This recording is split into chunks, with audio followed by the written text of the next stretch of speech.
Well, as I've indicated on previous videos, I've always enjoyed pranks, especially, well, as a young person. I don't do it so much now, but one of my favorites was on the job. I worked at a department store called Turnstile. It happens to be the place where I met the girl that I would end up marrying.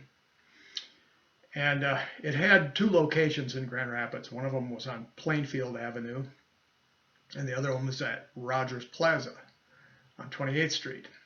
And I helped a couple friends of mine get jobs at the other store, at the Rogers Plaza store.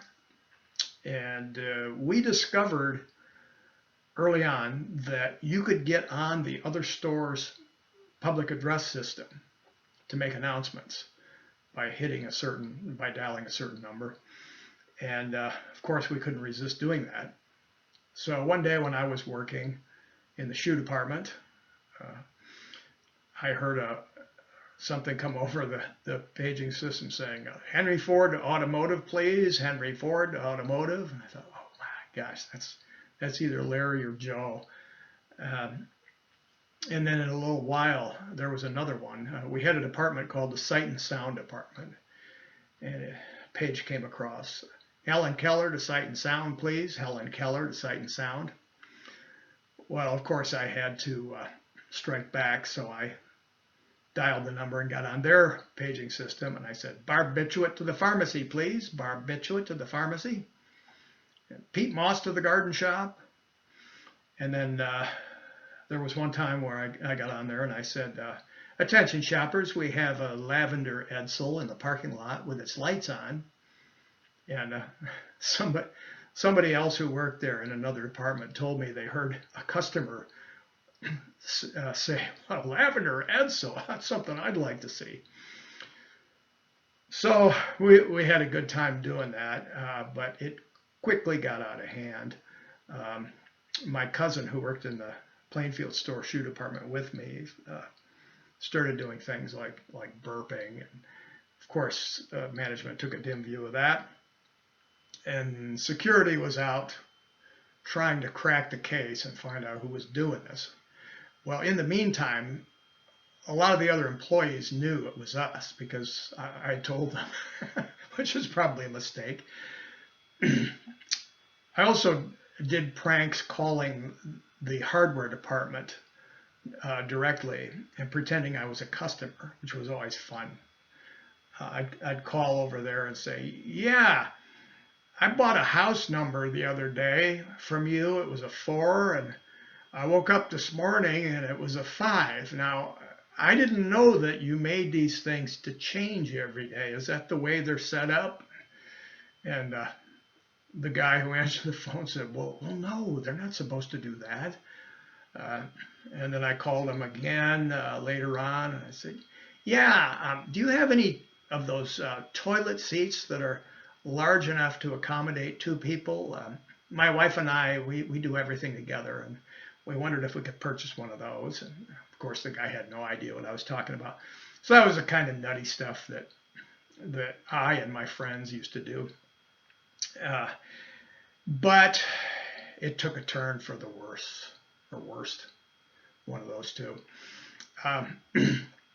I was out at the Rogers Plaza store visiting my friends who were working that day. And I knew that my cousin was working back at the Plainfield store. And his dad, my uncle, had a very distinctive laugh that we all thought was funny. And so I thought, I'm going to get on the paging system and imitate his laugh. So I did that. I dialed the number and I went, yeah, yeah, and my cousin heard it, of course, and he knew I was out there visiting my friends at Rogers Plaza. So he called there and he said, oh, that was so funny. Well, come to find out that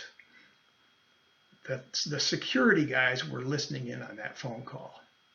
They had gotten a tip. Somebody was walking through the store, and one of those pages came across the PA system, and the security guy heard one of the employees say, there's those guys in the shoe department again.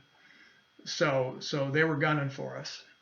And The next day I got called into the office of the head of security and I was interrogated. It was very intimidating. Both guys were there grilling me. And actually, they accused me also of stealing a pair of socks, which is patently untrue. I never did that. Um, but it was so funny because the guy was so indignant and outraged. He says, "Now look, we've had burps, we've had farts," and I'm trying not to laugh as he's going on his tirade. Uh, but they decided they were going to let me off with a warning. So I was grateful for that, but then found out that somebody reported us to corporate, and corporate handed down the dictum that they had to get rid of me. So they didn't get rid of anybody else, just me, and I never even burped. So they asked whether I wanted to quit or be fired, and so I decided to quit, but it was the most fun I've ever had losing a job, and it was totally worth it. I had a great time, and I met the girl that I ended up marrying, so it was a win all the way around for me.